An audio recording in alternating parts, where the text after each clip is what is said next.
നമ്മുടെ കുടുംബങ്ങളിലെ കുഞ്ഞുങ്ങളിൽ എത്ര പേർ ആകാശം കണ്ടിട്ടുണ്ട്? എത്ര പേർ പൂക്കളും ചെടികളും പക്ഷികളും അവർക്ക് പരിചിതരായ ചെടികളും പക്ഷികളും പൂക്കളും ഒക്കെ ഉണ്ട്?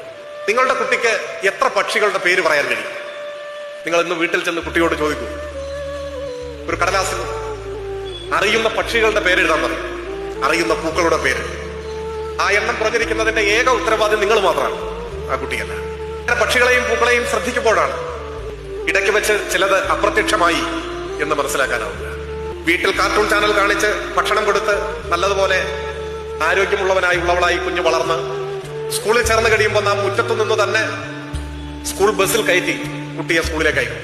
ഉറുമ്പുകൾ വരിവരിയായി നടന്നു പോകുന്നത് എന്തുകൊണ്ട് എന്ന് ക്ലാസ്സിലെ ടീച്ചറോട് ചോദിക്കണമെങ്കിൽ ഉറുമ്പിനെ കാണണം. ഉറുമ്പുകൾ വരിവരിയായി നടന്നു പോകുന്നത് കണ്ട എത്ര കുട്ടികൾ നിങ്ങളുടെ വീട്ടിലുണ്ട്? വീട്ടിൽ നിന്ന് പാക്ക് ചെയ്ത് സ്കൂളിലേക്ക് അയക്കുന്ന ഒരു പാർസലാണ് കുട്ടികളിൽ ഈ ഉത്തരവാദിത്വത്തോടെ സ്കൂളിൽ നിന്ന് ഒരു മടക്ക പാർസൽ വീട്ടിലേക്കും വരും.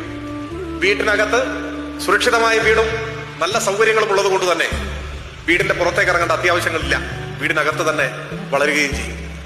ഇങ്ങനെ ഒരു തലമുറ വളർന്നു വരുന്നത് അതിന്റെ ഏക ഉത്തരവാദികൾ രക്ഷിതാക്കളാണ്. ബാല്യത്തിന്റെ സകല സൗഭാഗ്യങ്ങളും അനുഭവിക്കാൻ ഭാഗ്യമുണ്ടായ ഒരു തലമുറയാണ് ഇന്നത്തെ രക്ഷിതാക്കൾ.